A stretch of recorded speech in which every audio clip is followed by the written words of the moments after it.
जातीनिहाय जनगणना म्हणजे एखाद्या समाजाची संख्या इतकी इतकी आहे असं सांगितलं आणि झाली जातीय जनगणना असं नाही।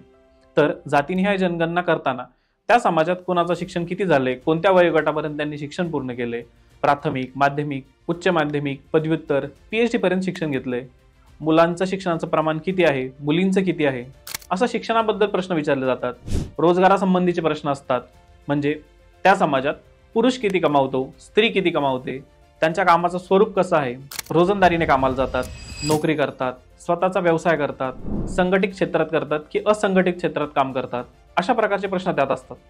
आता तुम्हाला वाटेल जातीची संख्या माहित करायला कशाला पाहिजे एवढी सगळी माहिती, पण मग जर हे सगळं विचारलंच नाही तर आपल्याला कसं समजणार की कसं काय एका विशिष्ट जातीचीच लोक पिढ्यानपिढ्या महिला वाहत आहे।